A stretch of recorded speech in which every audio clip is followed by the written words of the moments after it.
दिया कीव। 7 जिलों में आपातकाल। अभी 24 घंटे भी नहीं हुए हैं ज़ेलेंस्की की उस धमकी को, जिसमें ज़ेलेंस्की की टीम ने बयान दिया था कि यूक्रेन किसी भी कीमत पर रूस को 1 इंच भी जमीन नहीं देगा। और इधर पुतिन ने यूक्रेन की इस धमकी और चैलेंज के खिलाफ यूक्रेन की राजधानी कीव पर इतना भयानक हवाई हमला किया, जिसमें कीव के 7 जिलों में कोहराम मच गया। दावा किया गया है कि रूस ने मिसाइल और ड्रोन का ऐसा क्लस्टर अटैक किया है जिसने यूरोप, अमेरिका और नेटो के एयर डिफेंस का धुआं निकाल कर रख दिया है। हम आपको दिखाने जा रहे हैं कि कैसे रूस के तीखे हमलों ने साफ कर दिया कि अब रूस बातचीत से नहीं बल्कि बारूद से यूक्रेन के इलाकों पर कब्जा पूरी तरह से कर लेगा। रूसी स्कंदर और किंजल जैसे मिसाइलों ने सबसे भीषण हमले किए। इधर खबर है कि रूस से सीधी जंग में नेटो और खास तौर से जर्मनी पूरी तरह से घिरने जा रहे हैं। दावा तो यहाँ तक किया गया है कि रूस के खिलाफ जर्मनी ने जंग करने के लिए 1200 पेज में गुप्त प्लान बनाया है, जिसे यूरोपीय यूनियन और नेटो देशों के साथ साझा किया जा रहा है। ऐसे हालात में अब सवाल उठ रहे हैं कि अमेरिकी राष्ट्रपति ट्रंप के सामने आखिर विकल्प क्या है, और क्या मॉस्को जाने वाले ट्रंप के विशेष दूत स्टीव विटकॉफ पुतिन के कोहराम मचाते हमलों को रोक पाएंगे। लेकिन इन तमाम सवालों के बीच शुरुआत करते हैं यूक्रेन की राजधानी कीव से, जहां हर घंटे के साथ मौत का तांडव बढ़ता चला जा रहा है।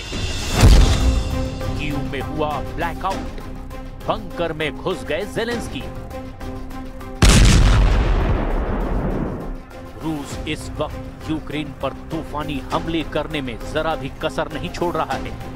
एक तरफ पूर्वी यूक्रेन के 4 बड़े इलाकों को पूरी तरह से कब्जे में रूसी सेना करने में जुटी हुई है, तो वहीं दूसरी तरफ दक्षिणी यूक्रेन में रूस के ताजा हमलों से यूक्रेन की हालत और ज्यादा खराब होती जा रही है। हैरानी की बात तो ये है कि यूक्रेन अब उन हमलों को भी नहीं रोक पा रहा है जिसे वो आसानी से रोक लिया करता था।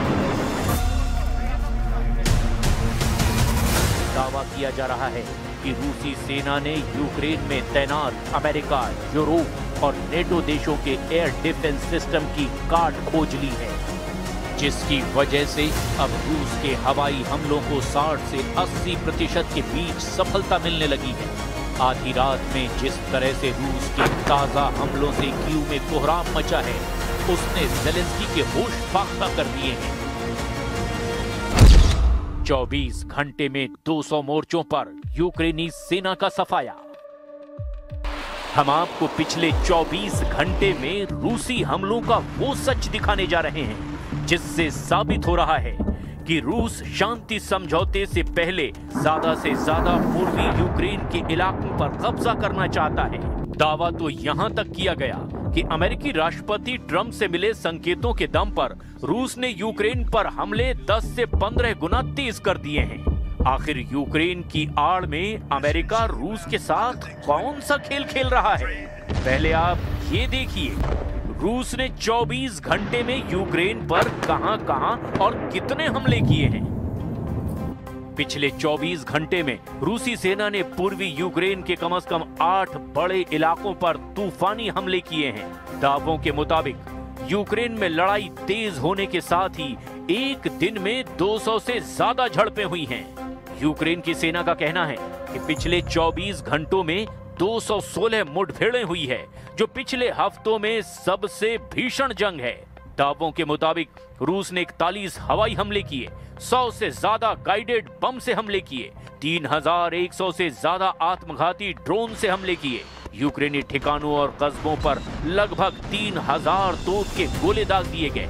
कई मोर्चों पर यूक्रेनी और रूसी सेना के बीच आमने सामने की जंग हो रही है, जिसमें स्लोबोजांस्की, कुपियांस्क, लाइमन, क्रामाटोर्स्क, कोस्टियांटिनिवका, पोक्रोवस्क, हुलियापोल और ओरिखीव में भी भीषण लड़ाई और बड़ी झड़पें हुई हैं। सेना ने आगे बताया कि लीमन और पोक्रोवस्क में सबसे ज्यादा खूनी हमले हुए हैं।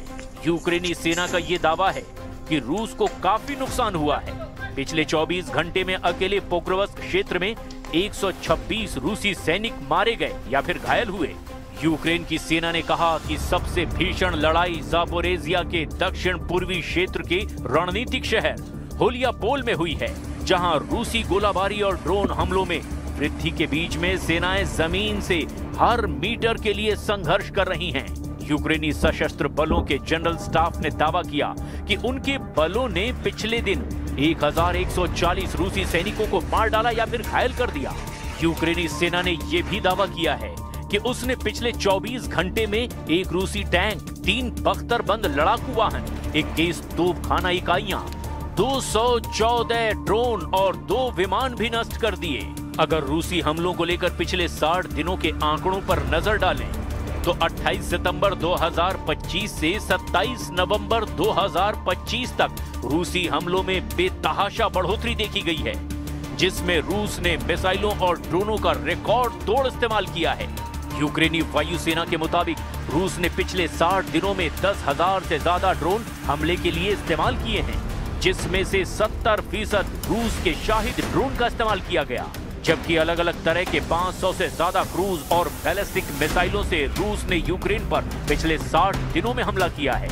ये आंकड़े यूक्रेन के आधिकारिक रिपोर्ट्स पर आधारित हैं। रूस का दावा है कि ये हमले यूक्रेन की सैन्य क्षमता को कमजोर करने के लिए है, लेकिन यूनाइटेड नेशन की मानवाधिकार निगरानी मिशन के मुताबिक ये नागरिकों पर अनुपातहीन प्रभाव डालते हैं और 2025 में कीव में नागरिक मौतों में 2024 की तुलना में 4 गुना बढ़ोतरी हुई है। राष्ट्रपति जेलेंस्की ने इसे आतंकवादी हमले करार दिया। Значит, мы до сих пор получаем заходы о прекращении боевых действий там. Войска Украины уйдут из занимаемых ими территорий. Вот тогда и прекратятся боевые действия. Не уйдут, ми доб'ємося этого вооруженным путем. Зараз я чую, що розвідки партнерів дають їм інформацію, що російська позиція стала заходити, в тому числі через деяких суб'єктів з України. Це точно не допомагає. Є наша державна позиція, є українська гідність. Рухатись треба так, щоб її посилити, а не підважити. Розраховую, що мене почують зараз ті, кого це стосується.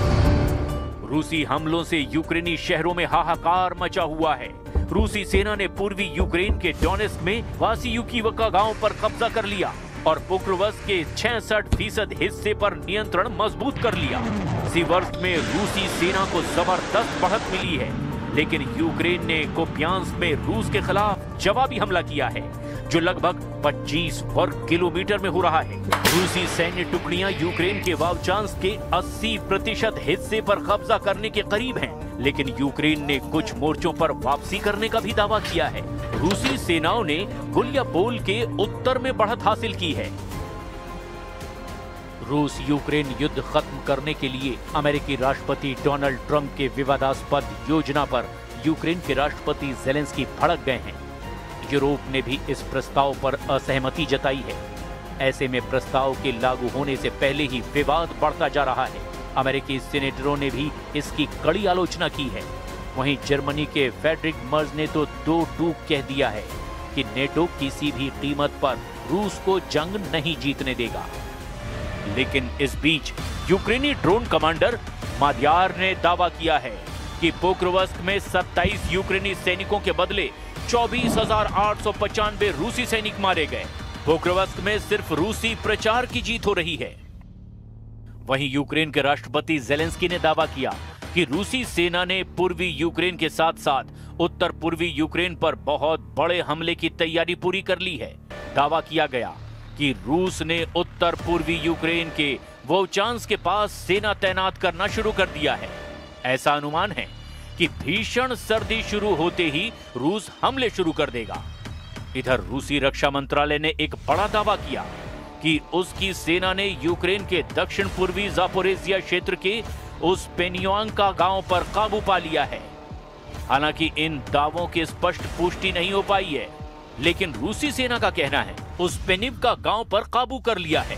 हालांकि इन दावों की स्वतंत्र पुष्टि नहीं हो पाई है, लेकिन रूसी सेना का कहना है कि उन्होंने उस पेनिवका गांव में मौजूद यूक्रेनी सेना को खदेड़ दिया है। अब ऐसे हालात में देखना होगा कि रूस यूक्रेन जंग को नेटो और अमेरिका कैसे रोक पाते हैं। फिलहाल पुतिन ने तीखे हमले करके बाजी पलट दी है।